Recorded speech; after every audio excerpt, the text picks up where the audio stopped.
Peuple congolais, il est temps de nous lever, de nous serrer les coudes et d'agir pour défendre notre patrie, notre intégrité territoriale et l'intangibilité de nos frontières. La République démocratique du Congo est victime d'une nouvelle agression rwandaise et des actes criminels et terroristes du M23.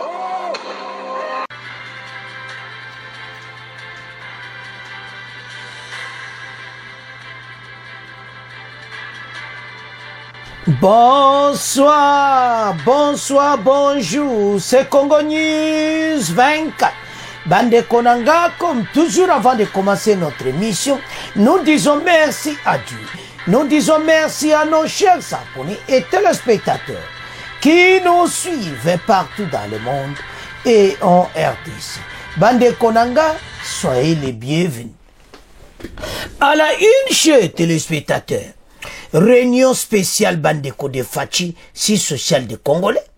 Et puis, tokoloba si la course au Sénat, baloba kesi yindi, bongo dossier IDPS, Kabouya vers la porte, et puis, candidat na bango, bazakowe la poste. Banamboka, tous à la connecter, petoko développer mon émission na biso. Deuxième point, chers téléspectateurs. Kagame Bandeko a dormi, réunion d'urgence à Luanda. Bandeko Ramaphosa Lourenço, renfort de la SADC. Batoyo, bazana problème. Avant wana, tokoloba sur la peine de mort. Oyo et Pesami, alors Bandeko Nangai, Obaloba Keza Somo, Nanga et les autres condamnés à mort. Bokoyoka message ya Mutamba sur Kagame et la CPI et puis Tokoyoka message ya Chiwewe oya lobby ke bino nyonso bozo kene na est. Boza le simple bokotika la kuna toko kanga bino parce tokoya e bele bande konangai ba okanga bango lokola basusu so bana mayele erangoyo match za mobulu toza la connecter petoko développer mon émission na biso. Chers téléspectateurs, émission na biso bandi et comitante sur l'ensemble masolo ya mboka. Bande kotoko banda directement na dossier oya Sénat. D'abord toko banda na IDPS. IDPS bazo tchaka mobulu bazo yebati. Et situation oyo, eza situation moko posta Sénat eza posta kosakanati. Ba crise na bango ya IDPS ba memango na Sénat. Tozo isa bango clair ba bongisa makambo na bango. Soko moni ba lingi yote otiki poste wana. So li ba zuyo otiki poste me botika ko influencer Sénat. Pourquoi tozo lo ba bongo? Sénat eza ba poste moko ya kosakanati. Le Sénat congolais eza moko ya ba vote oyo soki bo sakani eza pone intérêt ya mboka. Pourquoi? La constitution congolaise soki le président de la République a une autre biente pas le ngana yo ka su biente moena continuer zate alors na pe manango bena jo retraite avant mutako remplacer président de la République eza président Sénat. Alors il faut doter la nani ya koza na place wana. Pourquoi toujours sakana boy? Tomba nana IDPS. Entre vous, bon sana no ba désordre wana.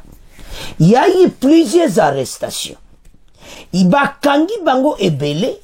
Alors ba arrestation wana. Bande konanga ezo sala propriété.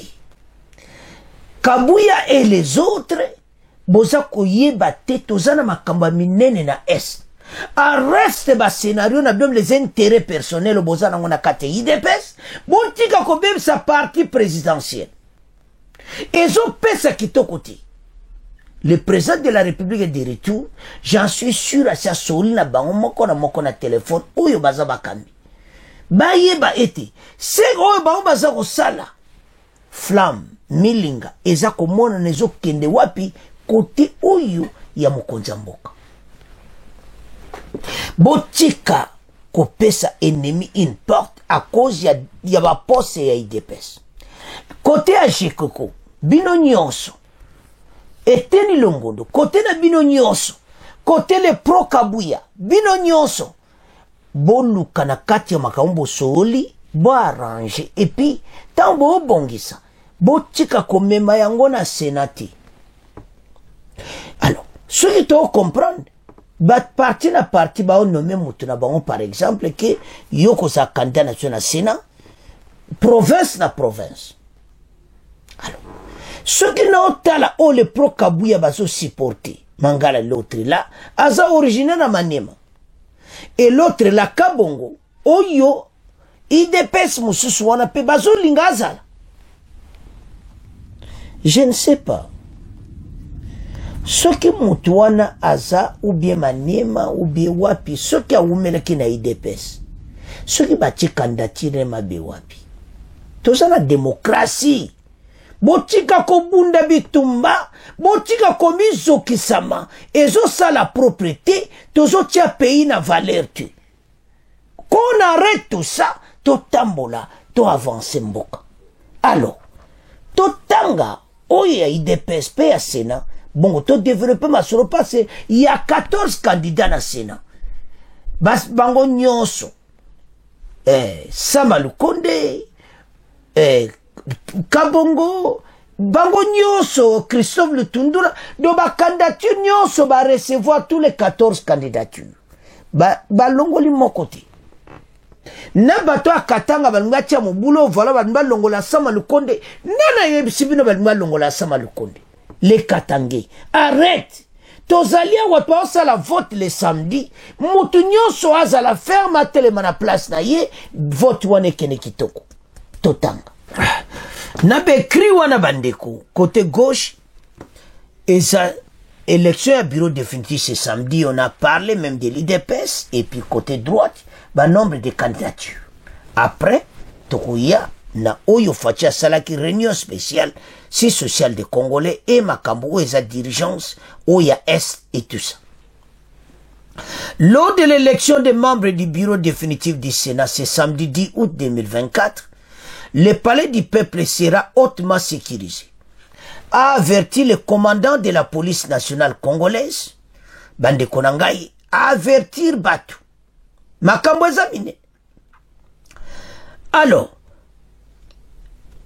présentant les 221 présumés auteurs de troubles au siège du Parlement interpellé dans la nuit du mercredi.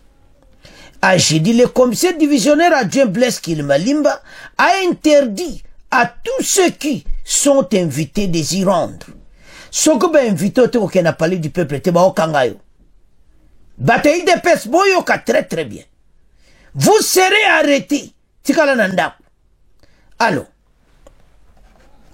il demande aux Kinois, bandeko tango zolo bayangwa. Tala, bandeko, ezama ka mot très sérieux. Kilimbalimba demande aux Kinois de ne pas, s'ils ne sont pas invités, se présenter au palais du peuple. Il sera davantage sécurisé vendredi. Ne peuvent y entrer que ceux ayant une invitation.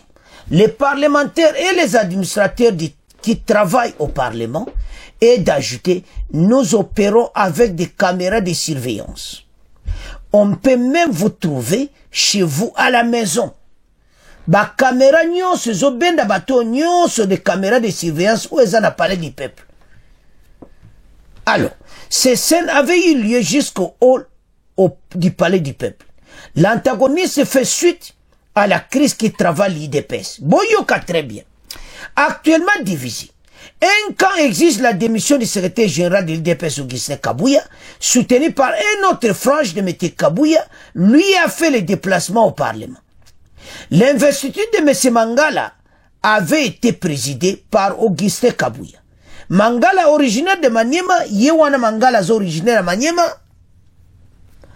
Alors, membre de l'IDP depuis 3 décennies. Bande Konangai. Mangala oyo batuya, Bajikoko, Banan Bazoboya, ça les 3 décennies. Il a concouru au poste du président de la Chambre haute du Parlement face à l'ancien ministre, Premier ministre Sama Lukonde, membre de l'Union sacrée, également proche du chef de l'État.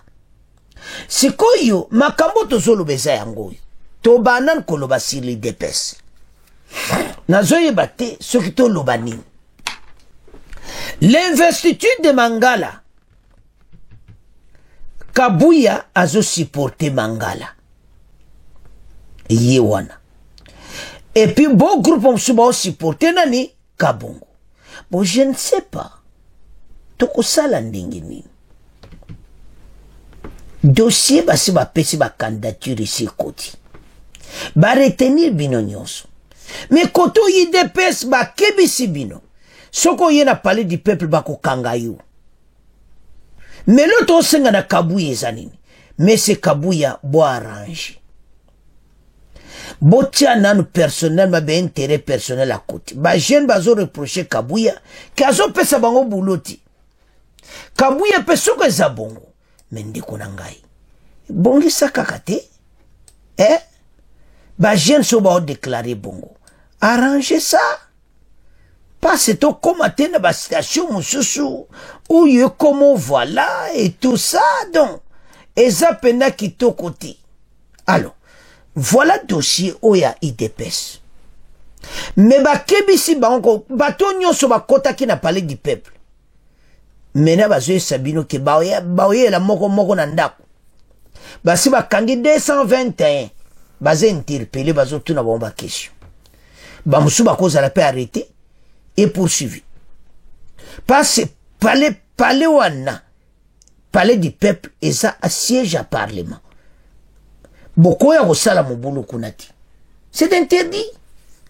Alors t'as la situation tozo kenina yango tokosuka wapi en ces termes bayoka très bien pe balanda soki bazuyo na parlement onga za mutu na supporter Kosogi Kabongo nga na supporter Mangala onga bwena bwe on va vous arrêter kokene kunati toke mena na dépôt de candidature ya basama le compte de Christian Lutundula parce que on est comme très important.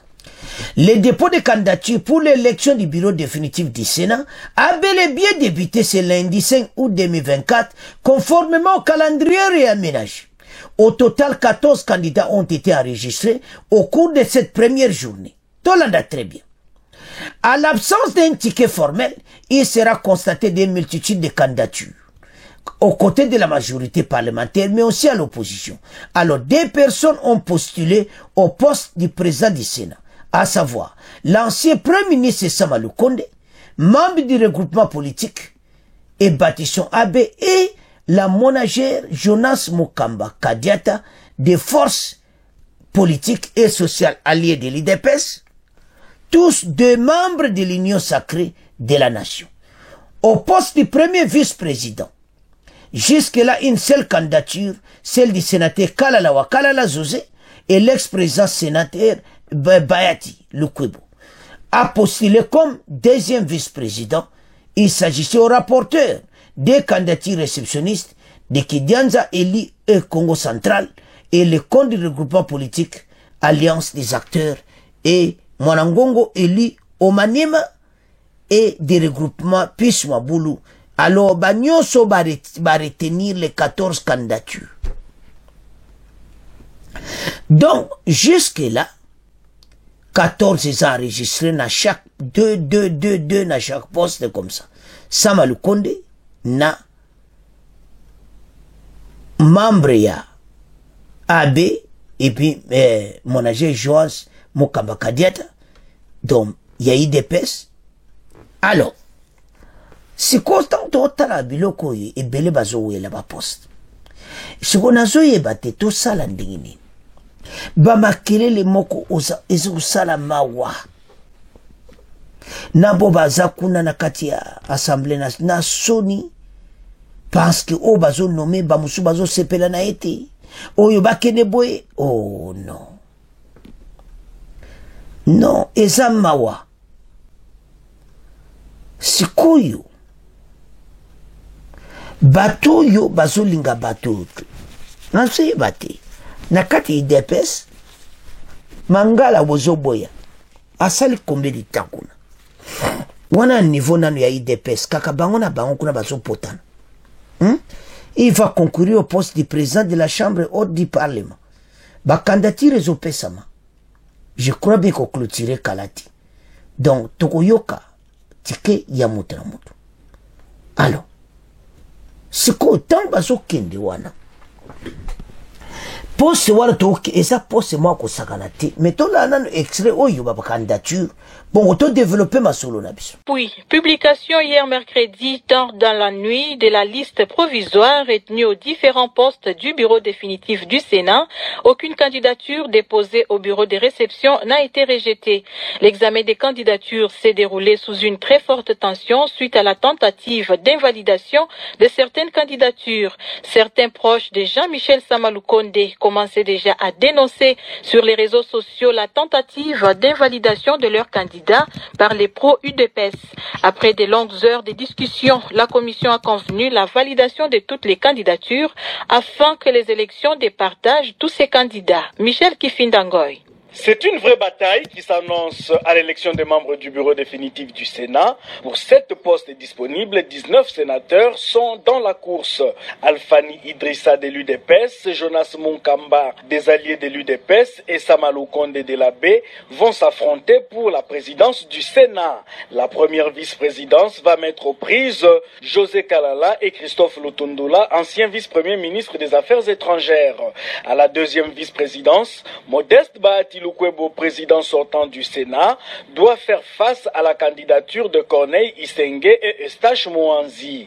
Au poste des rapporteurs, Ivan Kankonde s'affrontera avec Jean Bamanissa, Crispin Kalumba et Nefertiti Ngundianza. Au poste des rapporteurs adjoints, qui revient à l'opposition, Salomon Idi Kalonda devra faire face à Jean-Claude Baende. À la questure, Carole Aguito est en course contre Moïse Ekambo et Sylvain Mukingeshai. Et à la questure adjoint, Isabelle Kabamba fera face à la candidature de Pascal Omana. Bandeko tolandi biso nyonso ba candidature o ba déposer na Sénat bazo continuer quoi enregistrer mais ba longola ta mongote bazo zwa. Alors jusque là ba candidature angwana o epesa ba musupe bazo continuer ko déposer ba candidature na ba.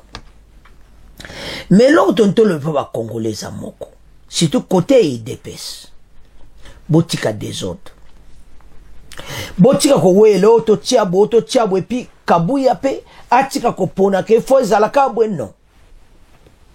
Ndeko moi tu n'as question bi mais monsieur le journaliste, est-ce que nani yo mona za la président ya Sénat ngana réponse au pesa te za posta ko sakanati ezo ko tuna ngana ngaza la président de la République eza facile te faut mutuana baye baye comportement na ye to pese exemple nan sama le konda za premier ministre ba monaki est-ce que azaki prendre ba décision moko ferme que un jour et ça problème de que o mutu azala déjà que mutu le muso ko déposer article to pese exemple netu le ki États-Unis Joe Biden a tiki vice-président sur place ce qui vice-président car il soit sur azaki bien n'est pas américain. Il peut y avoir un problème. C'est la même chose de Panabiso et c'est le col vice-président de la République. Poste wana Sénat. Total anani tokotia. Ngana zana kandidati na pe na choiti na zo pesa conseil. Que bon yeb sabande konyonso. Mutu wana un de père et de mère to yebiye. Et puis mutuana conduite nezama la mwaza mutu ako kabola mboka ti ou ako diviser mboka oyo te ou ako sala imiter ya mboka au cas yango fatia lobaki boy. Cette constitution les a qui parachutée quelque part.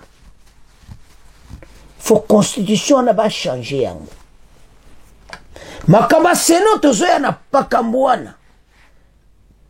Il faut pas ni nous on va changer yango parce que ndenge toko tambola na ndenge parce que ba poste clé zali na kati ya mboka na biso. Président de la République a expliqué même où ils ont les canaba ba assemblée provinciale. Fatia lubi ke na ba assemblée provinciale na bolanda qui est très bien makambo na zoloba.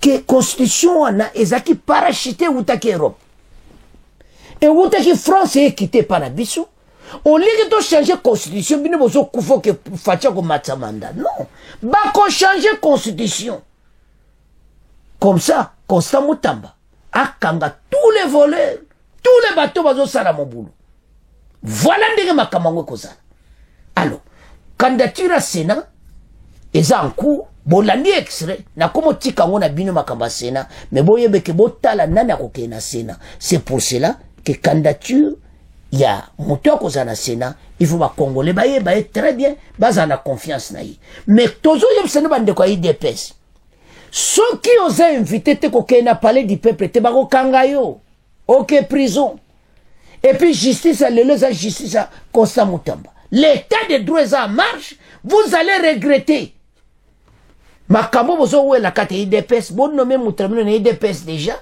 mais bino bokene konate tobo mobulu le samedi kimia libanda police azako zela bino okujwa fimbu ngondo zo banda mbangu na ba kamera za ko sauter za ko kwena si etalio yoka libela samedi match za mbutu alors tokomo tika promo wa Sénat na mito ke skora mokonza mboka asala ki réunion moko mini conseil des ministres asola ki na bango tokoyoka contre rwandi nango mais aki dominer pona yonanga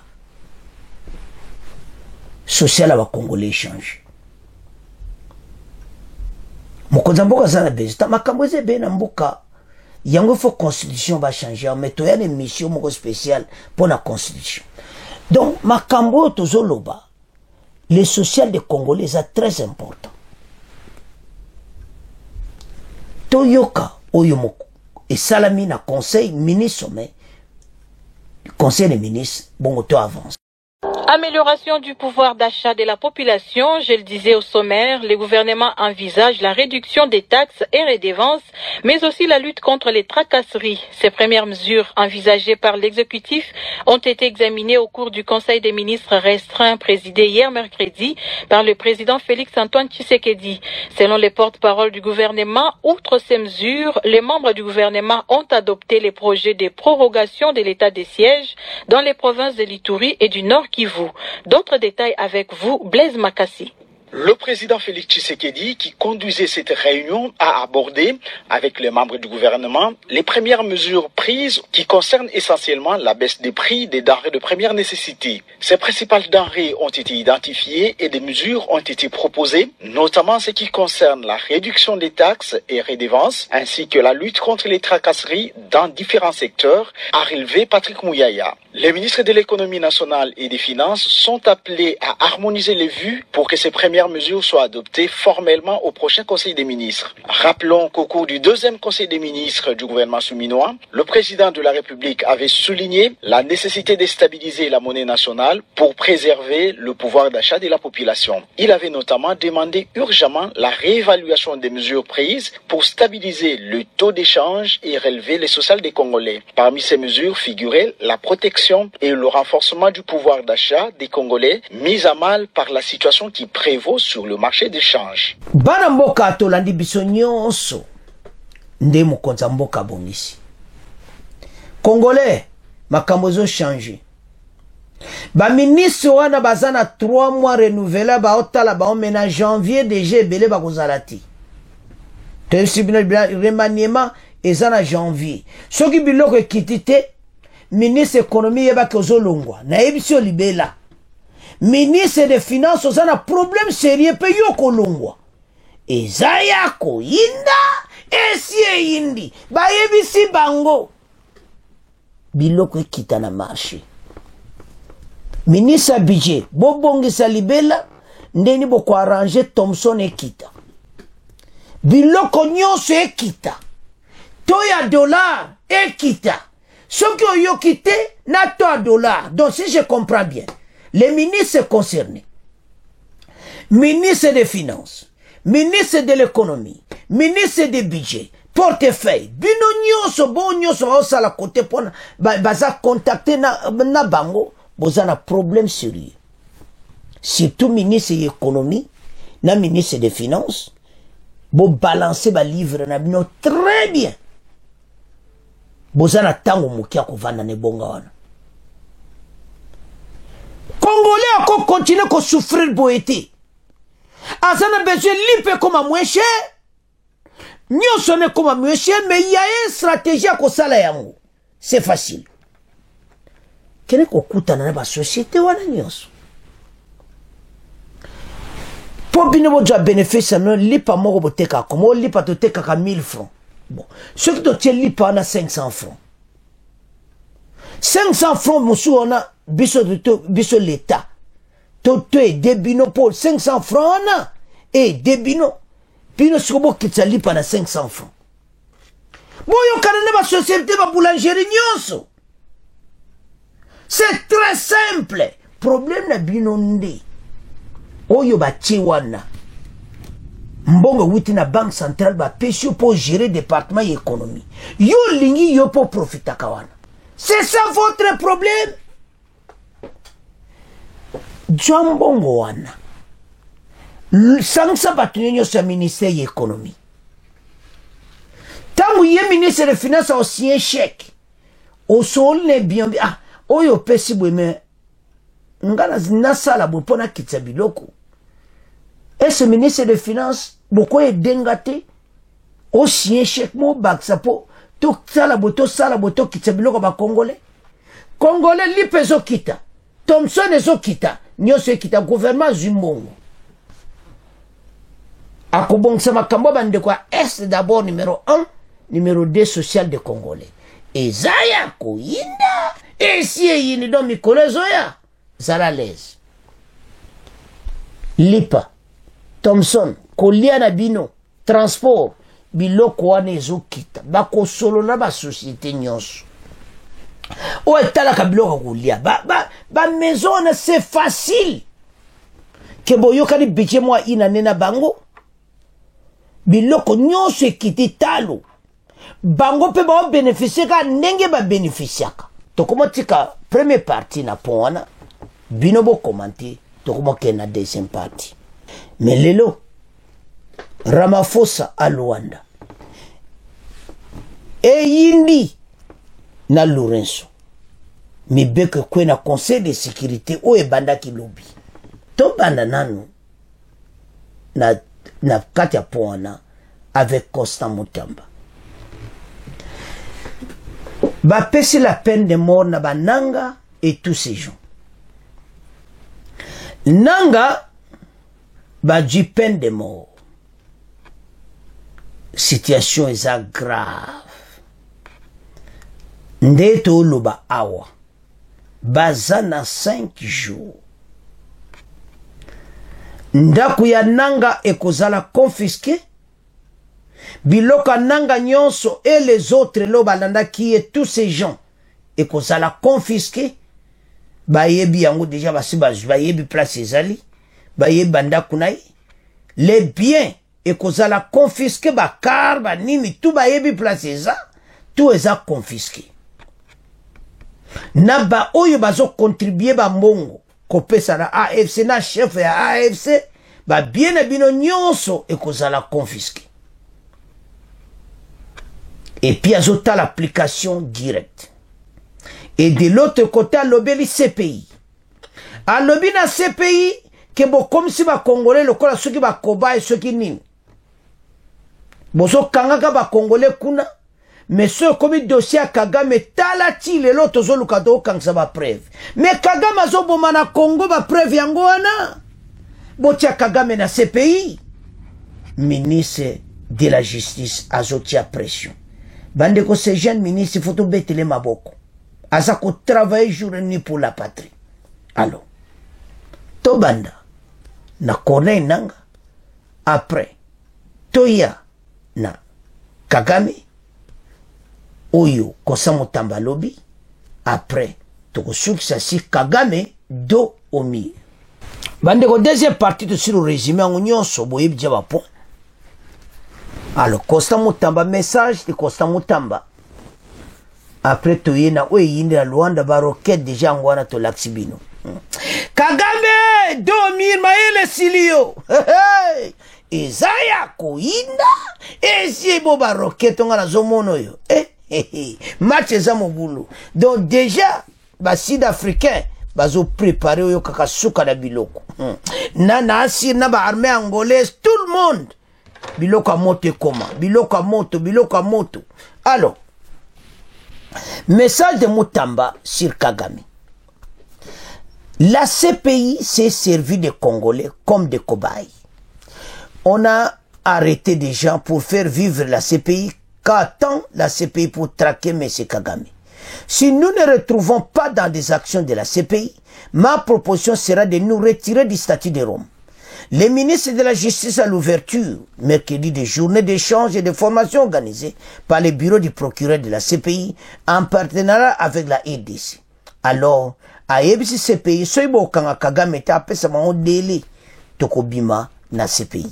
Alors, Tolanda Costa Mutamba, Bandeko, Bongo, après parce qu'après wana, Tokoya, Sikoyo, na la peine de mort. Tokoyo ka epe le sur côté wana. Mais Tolanda nanuye, si CPI, Bongo, to avance. Ça sera thérapeutique. Parce qu'à un moment, nous nous sommes dit que la CPI s'est servi des Congolais comme des cobayes.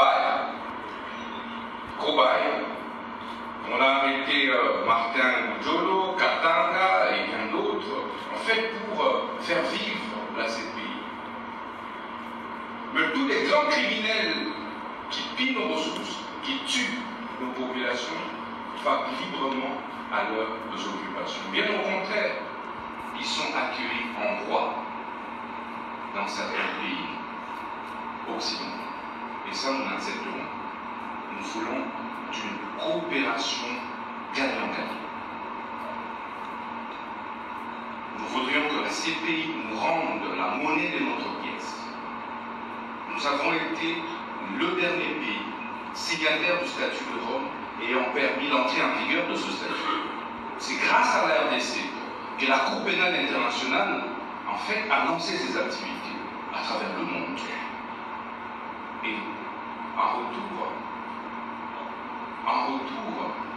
c'est ce que nous observons. En retour, la CPI, depuis 2004, comme le professeur Taylor l'a dit, il y a eu le premier déferment. Il y a une deuxième situation déférée devant la CPI. Mais qu'attend la CPI pour traquer M. Kagame? Et je me dis, ce n'est pas une question d'expertise, ce n'est pas une question d'épreuve. Vous êtes beaucoup plus outillés, vous avez des drones, vous savez en ce moment-ci où se commet un crime, maintenant là, vous êtes capable de pouvoir documenter une preuve. Plus que nous. Mais pour le Congo, vous dites que nous sommes en train de rassembler des preuves. Ça fait donc 20 ans, ça fait 24 ans que vous êtes en train de rassembler des preuves. Ça fait 30 ans que vous êtes en train de rassembler des preuves. À quand la poursuite de M. Paul Kagame? Si nous ne nous retrouvons pas dans les actions de la CPI, si nous considérons que la CPI est plutôt là pour caresser au sens du poil nos agresseurs, nos tueurs, nos pilleurs, eh bien, moi, ma proposition sera de nous retirer du statut de Rome et de nous assumer en tant que peuple. Un peuple autonome, déterminé, souverain et engagé. Et je pense que parmi les conclusions, messieurs le représentant du procureur de la CPI pourrait envisager de manière beaucoup plus concrète les modalités du lancement des mandats d'arrêt contre M. Paul Kagame. Cela dit, je déclare ouvert les travaux et ces journées de réflexion et d'échange, entre autres sur les poursuites, les modalités de poursuite de tous les criminels de guerre et tous les agresseurs de la République démocratique du Congo. Banamboka Toyoki Costa Mutamba. Baza na raison. Baza ko utiliser biso lokola bakobai. Kagame bazo kwa ko kangete. Ba o kange mo koloni. O tozo kangsa be preuve. To kang. Bo kanga be preuve ngo ti mo kolonini. Il a raison. Kagame a kozala reti. malgré zo sale kolera danza kangi longi ndebo moni wana do akangi kolera zo tala Constant Mutamba mengana sali nini ha ozwa biloko na yo. Alors bako itala ndebo o travailler na CPI soki tango ekoki CPI azo sala manœuvre to bimi na biso na statut de Rome toza shooter to ko payer mo biso moto gérer ba transaction tozo kanga bango biso moto sa passe toza na raison. Banina dossier déjà chez Kota na CPI. Mais mon colonini boko kanga Kagame. Ezaya ko inda. Esie inda. Aso continue ko boma. Na kishisha boma. Tozana ba omayele. Batwana ba yeba oyo to ba sali biso ba ko vivre yango. Kagame et ses hommes. Tozo ya boyoka poisson boyoka chiwe yo makamba lobi. Na bao nyoso bazolanda Kagame. Bozana problème sérieux. Alors, to pesi ya CPI to tika ngona bino bo commenter to komo kende na deuxième partie la peine de mort. Nanga et tout ce monde baza condamné à la peine de mort. Bango ba mona kia okaka ndenge wana. Ndenge to loba awa. Bakati déjà pesi bango kaka 5 jours boko yoka yemoko ministre de justice ako expliquer nombre de jours ba pesi bango. Bato nyonso bazo landa nanga yoka très bien ba okanga bino. Soko yokite c'est fini pona yo. Bon bato nyonso ba osala mabe pona mboka yi sero zare et transmis ba okanga kanga bango ba ke na prison. Alors, bana mboka, totanga la peine de mort, bizos to yokaki, mais totanga mukepe to yoka, o ndenge katami, et puis to yoka ministre de la justice. Bon, to avance. 26 prévenus de 1,23 condamnés à mort à AFC, à Kinshasa. Mais ce Corneille Nanga, coordonnateur de l'Alliance Fleuve Congo, a été condamné à mort ce jeudi 8 août par la cour militaire de Kinshasa-Gombe. Il a été reconnu coupable de crimes de guerre, de trahison et de participation à un mouvement insurrectionnel. La Cour a souligné son rôle en tant que chef hiérarchique de ses activités criminelles. Le procès qui a débuté le 24 juillet a vu les 25 personnes être poursuivies aux côtés de Nanga, et cette condamnation intervient dans le contexte des tensions sécuritaires dans la République démocratique du Congo. Corneille Nanga avait annoncé la création de l'AFC d'un point de presse à l'hôtel à Nairobi le 15 décembre. Depuis l'organisation, donc Corneille Nanga, il y a un problème sérieux. Alors, Tolanda, condamnation, et puis Toyoka, le point sur les i, il y a Yemoko. Oh, Mathieza Mobulu. Il y a Yemoko, ministre de la Justice. Bon, auto avance. Pour le prévenu Corneille Nanga Yopelu, à la question de savoir si le prévenu est coupable des infractions de crimes de guerre, de participation à un mouvement insurrectionnel et de trahison mise à sa charge, à la majorité de voix de ses membres, la Cour militaire de Kinshasa-Gombe répond oui. À la question de savoir s'il y a lieu de retenir en sa faveur des circonstances atténuantes à la majorité des voix de ses membres, la Cour militaire de Kinshasa-Gombe répond non. À la question de savoir s'il peut lui être appliqué une sanction pénale à la majorité des voix de ses membres, la Cour militaire de Kinshasa-Gombe répond oui. En conséquence, les condamnés par défaut à la peine de mort, la participation à un mouvement insurrectionnel, par défaut à la peine de mort pour crime de guerre et en fait par défaut à la peine de mort pour trahison. Faisant application de l'article 7 du Code pénal militaire, retient l'unique peine la plus forte, soit la peine de mort. Ordonne son arrestation immédiate. Ordonne la confiscation de ses biens tels que consignés dans le procès verbal des ministres sous séquestre au profit de l'État congolais. Mais les frais d'instance à charge du trésor public pour les prévenir,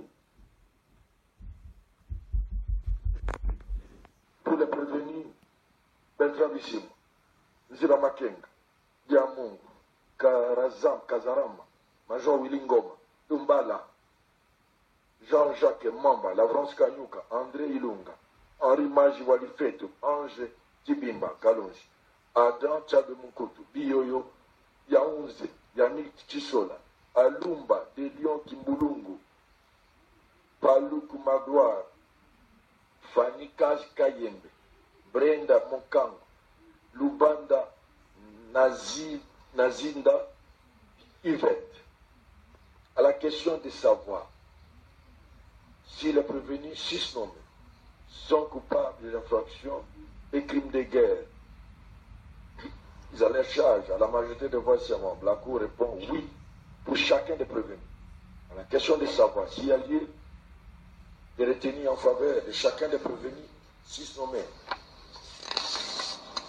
des circonstances atténuantes à la majorité des voix de ses membres, la communauté de Kinshasa Gombe répond non. À la question de savoir s'il y a lieu d'appliquer à chacun des prévenus une sanction pénale, à la majorité des voix de ses membres, la Cour militaire de Kinshasa Gombe répond oui.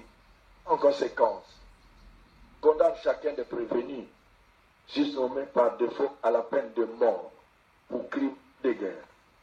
Prononce en outre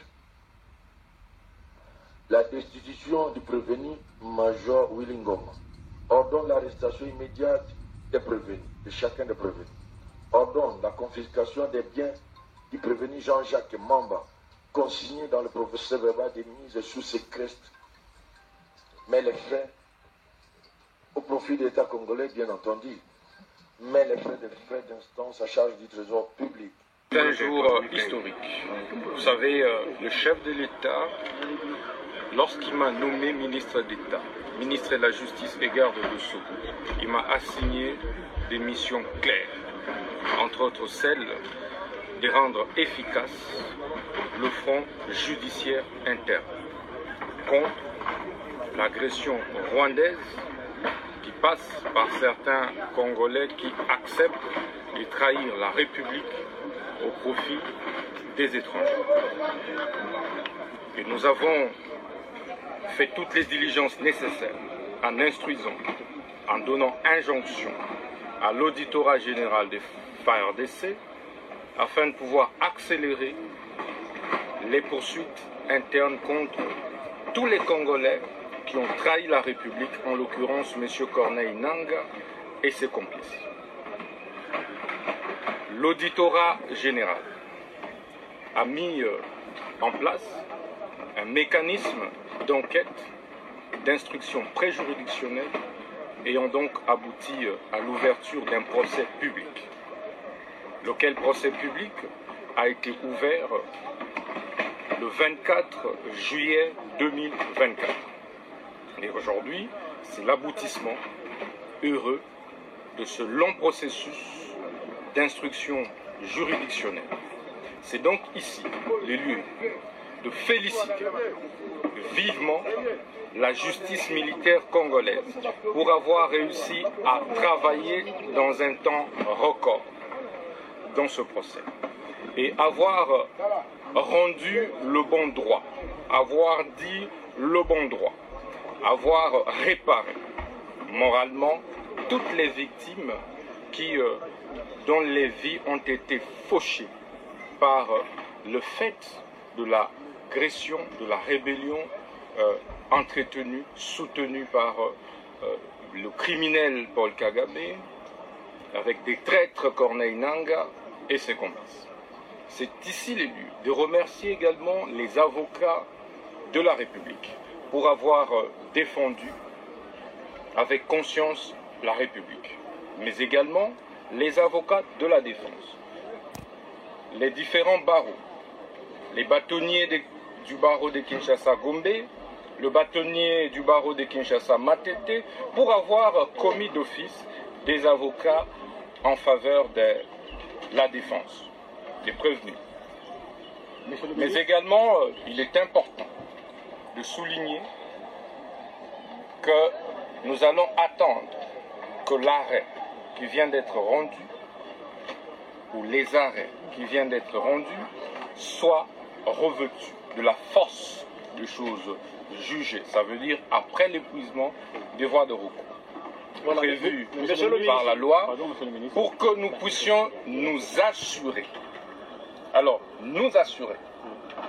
de la mise en application de la peine de mort et des autres peines qui ont été arrêtés par... À quel moment on va assister concrètement à l'exécution de la peine de mort? Il y a beaucoup de condamnés qui attendent cela, qui sont donc dans nos prisons. Comme vous le savez, il y a eu depuis quelques mois levée de l'embargo contre la peine de mort. Je puis vous rassurer que nous allons veiller à l'application de la peine de mort telle qu'arrêtée par la Cour militaire. Monsieur le ministre, vous êtes également en direct de la RTNC. C'est vrai, il y a parmi le 26 prévenus, il y a une partie qui est condamnée par défaut. Ça veut dire qu'ils n'ont pas comparé en personne. Donc on est Inanga et les autres qui se retrouvent non seulement à la Cavane, mais dans une zone déjà occupée. Depuis longtemps, l'État n'a pas accès. Comment ça va se passer dès lors qu'au premier degré, on a déjà instruit leur arrestation et confiscation? Comment ça va se passer pour les arrêter? La mise en application de ces décisions, de ces condamnations. Vous savez, la République démocratique du Congo est un État de droit qui prône donc les valeurs démocratiques et républicaines. Les lois de la République reconnaissent à tous les condamnés de ce jour le droit d'exercer leur recours.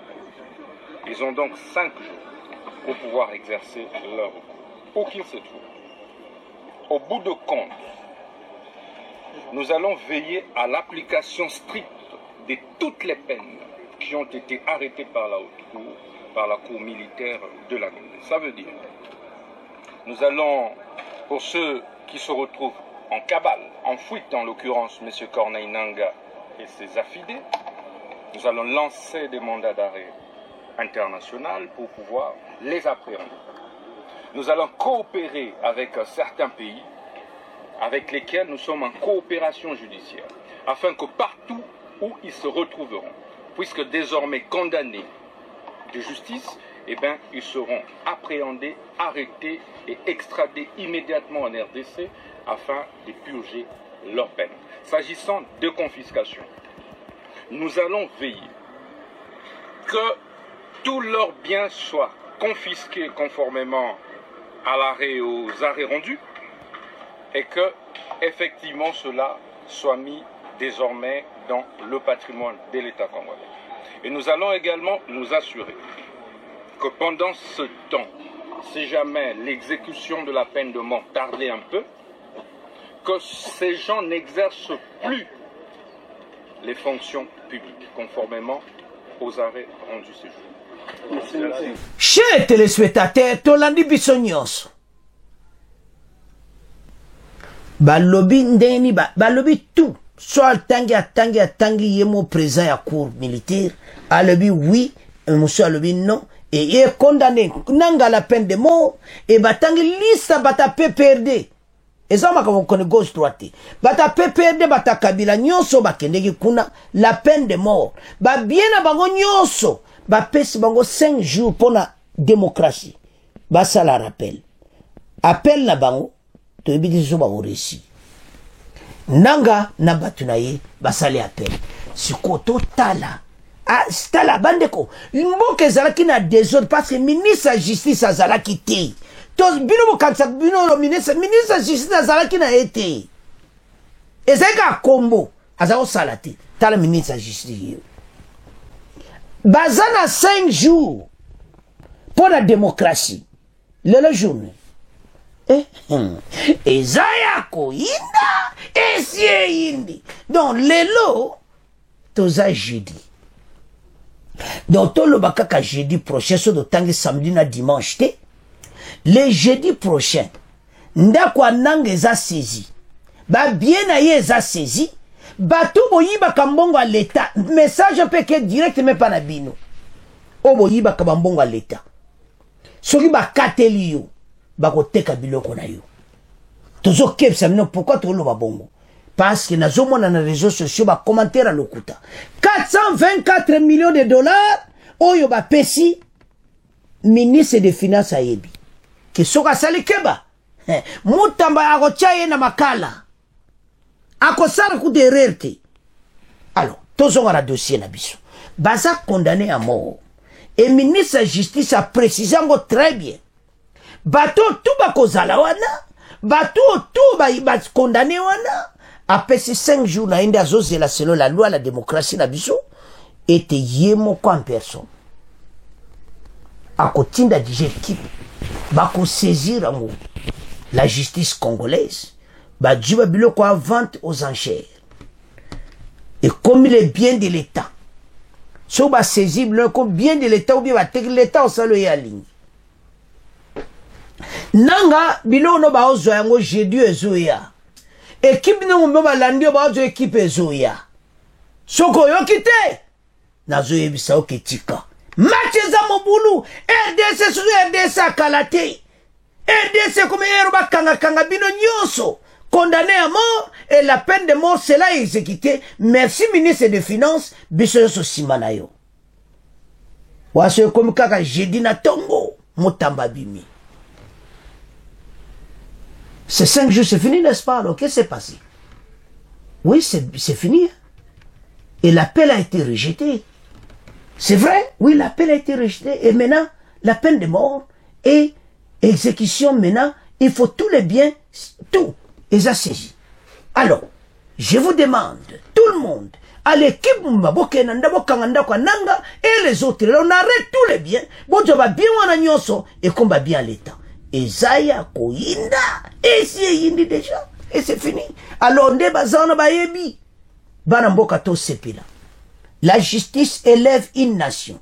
Cette nation ne sera plus la même que vous savez avant. Nous avons une nouvelle démocratie et un état de droit yasika. Bon, nous sommes critiqués que état de droit yango.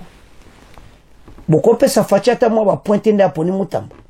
Vous peut s'attendre moi pour mukiti. Malgré le haut et le bas. Kosa mutamba umela soponanga zala wana ba président nyoso bazoleka mutamba ministre de la justice président nyoso koleka mutamba ministre oza pe jeune okosa me 30 ans kaka wana oza jeune ba muta kolongola te to bana lobela pona yo zala wana kangela biso bato wana nyoso l'application à mesure. Mikolo batuna ba question bo bat alobi batune me ba question bato mswabi bozala à l'aise ba pese ba 5 jours bato anyo so ba pese ba date à recours il faut que la mutu bo pese recours te ya ce recours na bananga ezana ngo simbade bazo kanga ba plan na bangotu. Alors wana dossier ya peine de mort wato tika ngona bino to komo kende na oya Kagame. Kagame do au mur, Kagame maïe le sil, ayo kakalo, oh, ndena, oh, Ramaphosa à Luanda, oh, abengo nyoni balobi biso sito yipsa kiyo, que tozo songa sadek, réunion spéciale à Luanda, baotala makamba cesser le feu, nandeni bazo supporter sadek, pourquoi? Bah que Kagame a respecté nécessaire les fêtes. Asadja ba jena ye wanana bananga Kagame bako kima mbangu bango nyonso bako pakata mbangu et sera confirmé bachiwe oui lelo boko yokai totam. Kagame domi réunion à Luanda Ramaphosa Lourenço et puis renforce SADC. Le président de la République d'Afrique du Sud Simon Ramaphosa a entamé chez jeudi en visite de travail à Luanda. Il va rencontrer son homologue Joao Lourenço, médiateur désigné par l'Union africaine dans la crise de Kinshasa et Kigali, pour aborder la situation sécuritaire dans l'Est de la République démocratique du Congo. Le président Ramaphosa et le président Lourenço partagent également leur point de vue en question d'intérêt régional de la République démocratique du Congo et les efforts régionaux pour continuer pour résoudre les conflits qui affligent le continent, annonce la présidence sud-africaine. L'Afrique du Sud est contributeur des troupes de la SADC déployées dans l'Est de la RDC pour faire face aux rebelles de M23. Bien avant cette rencontre, les ministres des Affaires étrangères, Thérèse Wagner et Olivier du Rwanda, se sont retrouvés la semaine dernière à Luanda autour du médiateur Joao Lourenço. Le cessez-le-feu a été décrété par l'armée congolaise et le cessez-le-feu en vigueur ce dimanche. Alors, et la relance du processus de paix.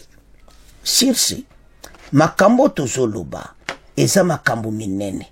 Parce que le lobby est renforcé par les experts nationaux. Mais et l'autre, on le va aux Kagame et ses hommes, bandeko landa très bien. Bazo respecté na bango yangoti. Eza ko arrivé que bateau nyonso bakozala na situation moko difficile. Pourquoi tozoloba bongo? Parce que nous savons très bien que bango bazo respecté loko mokoti. Lokola bazo respecté et ko coûter bango très cher parce que d'abord renfort ya MONUSCO oyo Rwanda a sepela kinangoti. Parce que le Conseil de sécurité réunit les civils malgré l'appel de Rwanda totanga na sewana bandeko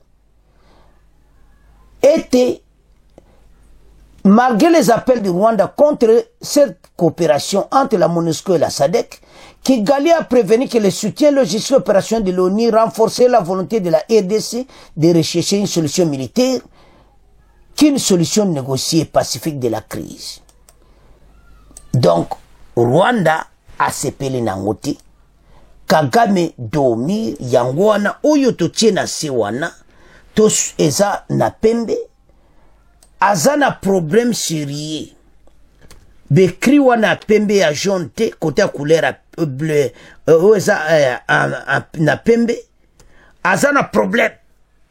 Le Conseil de sécurité bandeko obakutaki le 6 août malgré l'appel de Rwanda contre cette coopération entre MONUSCO et la SADC, Kigali a prévenu que le soutien logistique opérationnel de l'ONU renforçait la volonté de la RDC de rechercher une solution militaire plutôt que solution négociée. Donc, solution négociée, en tout cas, Kagame do omir. Solution négociée aux zones Lukana RDC Zayanini. Bandeko, totiango même en rouge. Pour Congola, tango, on pena très bien. Kigali a prévenu que le soutien wana et zopesa RDC que ezala namakasi bango babima que ezala ton négocier. Kagame fatia ko négocier na yote oyoka kate do omir vous allez quitter la RDC. Mena message zabou kaka na pona chiwe waye ko sukisa yango chiwe wa lobi boy yo yozoke na M23 yeba ete biso toko libérer ba territoire toko yako kangayo oko tiki basino na bana soko yokite yeba ke yona Kagame domir bino nyonso bozana problème sérieux chiwa wa azolo bana ba soda na biso ete bo keba bino bato bozo dénoncer te bino bato bozo lobate pona mboka bovani nye bo bazo dénoncer toko tika bon pa lobi vérité. Mais yo zo dénoncer makama Kagame te bazo contacta kabino. Pobo la nananga toya ko kanga bino. Condamné à mort.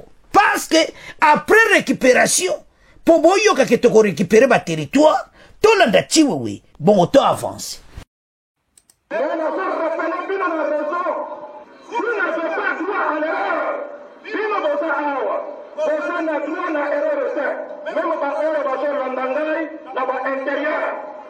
Tu n'avais pas droit à l'erreur.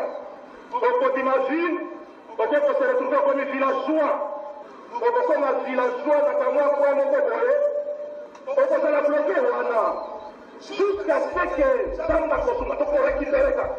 Alors, ceux qui t'ont récupéré, ils ont aucun droit. Ils ont aucun droit.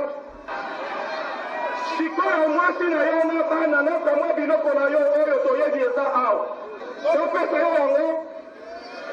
est-ce que je suis malade? Yo le nom au changé d'Azak, là-bas c'est l'anda Korayo, là malade. C'est vrai. Vous êtes contactés, tel que vos enfants, et d'ailleurs vous êtes contactés. Mais c'est ici où je félicite les courageux, ceux qui dénoncent, d'abord on va dénoncer, mon côté Azokangama, parce que a dénoncé. Mais nous, on a dénoncé, c'est okokanga mabonzaba tu seras la prison 7 mois okosala prison na mutu oyo ayaki kokontakte yo aza na kapasité ata moko te ya kobimisa yo na prison eza kaka yo libota na yo bana na yo nde bakosufrir ndobo bango bazolia babiftek bazolia nini bamarche pie na biso bazosalela biso mosala yo oko bamarche pie ya mutu je suis fier ya kolata teni oyo officiellement après avoir prêté serment je me dis chers téléspectateurs, nous avons suivi. Tolandi Chiwewe alobi yo soda oyo. Oyo zoyo kate. Ozo continue ko kendaka kuna na est kolandaka Kagame. Nanga e batu nyoso oyo passe chef na rebelle basi balobi keza Kabila. Tango olanda batu wana nyoso. Bako kanga yo toya kokuto na kwe moko bwe na zamba obata mito kangi yo parce que ozana place ako kimate Kagame na batu na nyonso bakomi na problème sérieux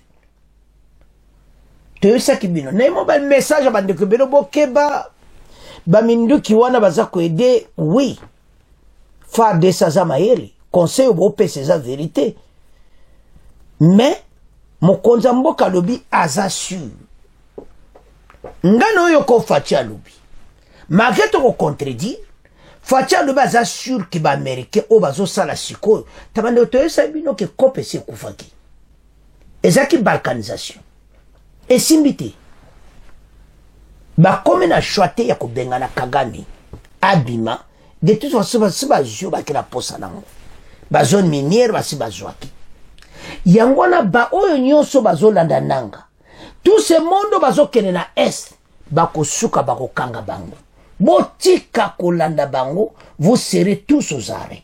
Alors chers téléspectateurs nandi commentaire mingi zati tonto benda ka ba congolais nyonso matoi que Kagame pour le moment za dos au mur bazo supporter maintenant conseil de sécurité et un message à l'américain tous à la claire que Kagame akobima batouana bakobima par la force parce que Kagame a joami na mutamu bazotina minduki d'urgence Ramaphosa azana Luanda il est à Luanda pour un message où il y le 6 il y a conseil de sécurité et te bazo supporter Sadek ba arme transport logistique nyoso Kagame a komeli oni toem se ga asima ile sili a komela ki oni officiellement et botika démarche oni alobi toko tikate toza ko avancer nango toko supporter Sadek a bengana ba terroriste ya AFC RDF M23 va quitter le Nord Kivu. Donc Kagame c'est fini avec ces hommes bazo qui n'est pas force. Yo Congolais oza côté na bango batura tu bakozonga bibembe. Je vous dis que botika kolanda ba réseaux sociaux bazo kosabino. Batwana mayele se sili bango bazana place à kokende te. Ezaya ko inda esie indi. Congolais, fungula misuko. Fungula misuko. Bakonzi ba telemi. Boloba ki fachi telema. Fachi a telemi alubiti. Ate. Mais boko yoka sikoyo. Message oyo ba Congolais ba pesi. Que bon renforcer offensive. Offensive wana. Eza po ba bengana banguna nyoso na est. Eza clair. Message a chiweze sous message moye batamati. Yanto esa ba Congolais to telema pona mboka. Kagame mayele na ye sili. Ndenge to oloba awa. Kanyabayonga kote wana nyonso po yati eza blende kande bomo na saki. Baza na place a olekati. bayebi ke bako katsa ne bale na côté à Lac Edouard bako katsa baza na place à kokende te bako sila bango nyonso po baya beni baza na place te oyo nyonso bananga baliona mayele se sili bango Kagame kalata ko benda batu na ye pasa yebi ke so bendi batu na ye te batu wana nyonso bakokufa ayebi esalamaki na 2014-2013 Kagame ako riske te mikolo bako gele makama cessez le feu ka masolo babenda ka ba plan bandeko kope ezalaki nango ya balkanisation kope ezalaki nango na baaméricain na baeuropéen kope eyebanaki nango clair kope kufi congolais tozalaki bomoko tokontinue tozogaye bitumba oyo chiwe wayebisi bo nyonso bazolanda bango message oyo ya ONU eza message clé minduki wana MONUSCO azopesa confiance bayebisi MONUSCO ke bahélicoptère nyonso eza odetermine komi na maboko ya SADC bondimi vraiment na ndeko mo alobi ke bokeba minduki wana bakopesa tala SADC SADC azali te oyo ba EAC SADC akosala complot jamais mais ba preuve yango wana te esi bozomona bazoleka na saki kote ya Beni bazo blende SADC azali na posa ya mbongwa mingi azali na posa mbongwa mingi na ba arme ya makasi ya koleka Kagame pase masolo ezalaki baamerikain baye minduki nyonso bapesaki Kagame baamerikain bapesa biloko makasi te bayebi bapesa Kagame baamerikain ya bango moko etikalaka bakolo babombo zwaka 3 oyo kande bazo bonyingisika bango tu basili baki baamerikain bazopesa pase bayebisi Kagame clairement était retiré maintenant mission Kopesili donc Kagame pa yebi ki bayebisaki Kagame menazo luka moyeni na sala a récupérer ba sac na ba kolta ba biloko de toi yibi ya muyibi akena basi ba voimiti pendant 2 ans ba yibi pe mingi et comme temps bato ba quitter mboka na biso chers téléspectateurs en tout cas tolandi émission tolandi biso nyonso maintenant senga bino soki nano s'abonner te avant quitter s'abonner ndeko tozo luka bino tozo ba recherche pona bino soko za s'abonner toza ko aider biso te s'abonner massivement na chaîne oyo et te bo continuer tango nyonso et puis appuyer sur cloche wana et nyoneno cheka vidéo po bandeko to kota moi retard to sala travaux ebele tous on a besoin de changer, de continuer travaux de tout ça là ka bande ko base senga ko sala bien il faut na continuer de wana ko changer te ke na yaka na banika ko loba ba discours non il faut ba to ba mona ka pe ba preuve alors bana mboka to comme na fait mission na biso bon continuer ko s'abonner massivement au revoir à la prochaine.